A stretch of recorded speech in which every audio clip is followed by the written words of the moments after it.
So I'll be leaving Singapore, one of the world's most expensive city to live in, and go to Bali. Now, not immediately, but I'll be flying to Bali for at least a month to do a test run, spend some time to look for a location, and then come back to Singapore for the birth of my second child, then probably fly back to Bali for a few years. So in this video, I want to break down why am I doing this and how moving to Bali is at least going to save me somewhere around $100,000 to even $200,000 a year while enjoying a better lifestyle. And hopefully this video could inspire some of you here to think about your options and design a lifestyle that really makes you happy. Hey everyone, it's Gabriel here again, and so this wasn't a very impulsive decision. I've been actually thinking about it for many years since I read this book called 4-Hour Workweek by Tim Ferriss. Now, I'm going to share with you some key principles that I've learned from this book and what made me decide to move away, and hopefully that will inspire some of you here to actually do something crazy in your life that makes you actually happy and actually save you a lot of money. Before I share with you the reason why I decided to move, I want to share with you the biggest takeaway I have from this book called 4-Hour Workweek. And the biggest takeaway I had is the difference between this thing called absolute income and relative income. In the past, I've always been focusing on absolute income. You know, I want to make $1 million a year. I want to sell my companies for $10 million, $20 million, and all that is great. But here's an example from, I think, one of the best video summary about this book, and I'll put a link in the description. So here's an example. Let's say I make $50K a year, and John makes $250K a year. You probably say John is 5 times richer than I am.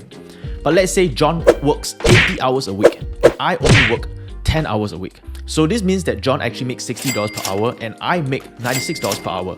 So who's actually richer right now? And let's say John, who lives in expensive Singapore, wants to bring his wife out for a date night. That will probably cost you $200 for a simple restaurant. Now for me, if I'm in Bali, that will probably only cost me $30. So who is richer right now? So the point I'm trying to make here is, by absolute income, John is richer. But by relative income, I'm actually richer and probably happier. And you see, that's the thing about living in a place like Singapore, right? We are a very fast-paced country, a lot of opportunities, but so many people are just focused on absolute income, right? They want to make a ton of money within a short period of time or as fast as they can. And sometimes, you know, even sacrificing their health, time with family, and all these things that are really important for money. And the truth is that I do have a ton of friends who's making $1 million a year.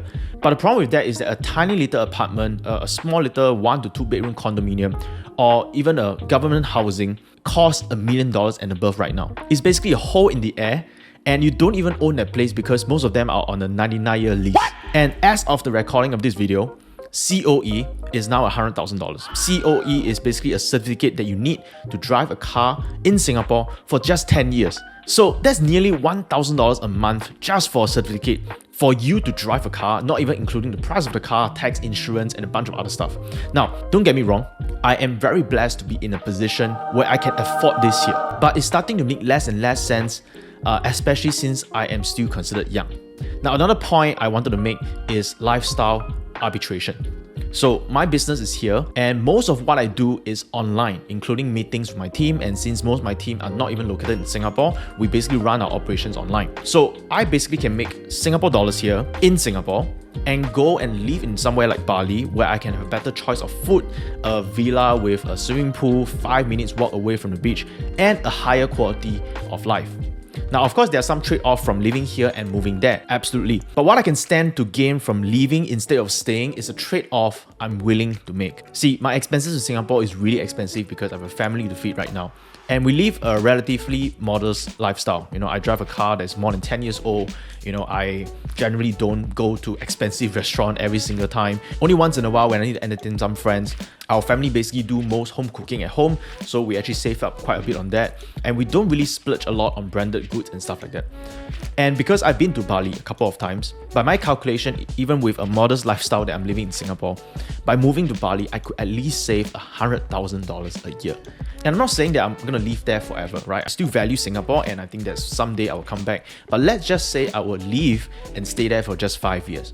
That's at least $500,000 of savings that I can put into my daughter's investment account and let it compound until they're 21. See, my daughter right now is not even 2 years old yet. So let's say we are able to compound that $500,000 into a 10% a year investment for 20 years, like S&P 500.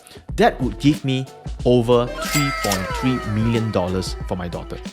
My daughter will be pretty much set for life, even if my business fail and I don't give her a single dollar more. So that's the question, right? Like, do I want to just upgrade my lifestyle here and live here and spend here, or shift to somewhere where I could save $500,000 and I can invest that for my future generation? Now, you may not have that of an expensive lifestyle that I have, even though it's really considered a modest lifestyle. And that's the thing, right? Like, even when, being a millionaire in Singapore, I still feel poor. I say that not as a humble brag or anything, but if you live in Singapore, you really understand what I mean, because we have a huge population of people here who are very rich, and so everything is so expensive. And earlier, I already told you that there's a difference between absolute income and relative income, right? So if you go to a city where you make $5 million a year, hooray, right? But the problem is that, let's say a bread costs you $1 million. What? So you're not exactly very rich, right? So I'm saying that even though I'm a millionaire here, I feel poor. That's because of that expensive lifestyle here. Let's say you don't save $100,000 a year. Let's say you only save $50,000 a year by moving to somewhere that's cheaper. 5 years of that is still $250,000 for you to invest and compound for your future generation. Now, I know what some of you are thinking right now, but Gabriel, my business or my work doesn't allow me to leave. My business and everything is stuck here. I have to work here. I have to meet customers here. And that's understandable. But I want you to know that I didn't get to this moment instantly. I didn't read the book and instantly I want to leave. In fact, I used to run businesses that needs me to be here. I used to run a cafe that obviously needs me to be here. I used to run a seminar company in Singapore where I have to be here to run the business. After reading this book and seeing the rising cost of living in Singapore, I decided to design my lifestyle around the possibility that I could one day move, which is why about 5 years back, I decided to pivot my business into an online marketing agency and set up our operations in a way that my wife and I could still run it online. And we even did this before COVID. So we actually have been running all of our meetings, all of our operations, mostly online. And COVID lockdown just made it even clearer for us that this was the right path for us. So it wasn't something that I read a book and then got inspired and immediately decided to shift, because I have so many obligations and responsibility here. But I knew that this isn't the lifestyle I want here.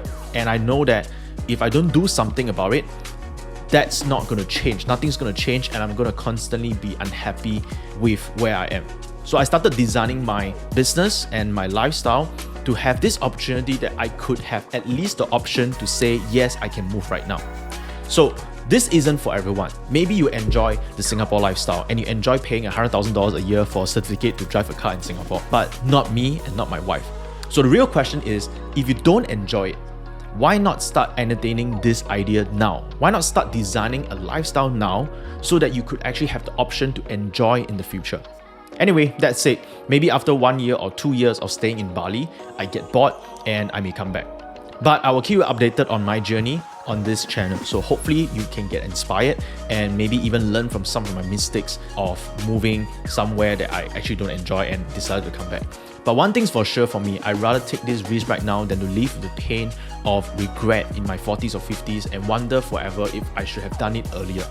I believe that most of us have something crazy we want to do, a crazy goal or crazy dream, but we never get started doing it or even entertain the idea because of fear, right? Fear of what if things don't go well, fear of what if something happens, what if this is not the best decision I could make. I would rather face the fear right now and even live with the mistake and even learn from those mistakes than to live with regret of inaction. So that's all I have for you in this short video. Leave a comment if you agree or disagree with this move and any takeaways that you have from this video. Remember to like and subscribe, as this will help this channel greatly, and I will see you again. Bye for now.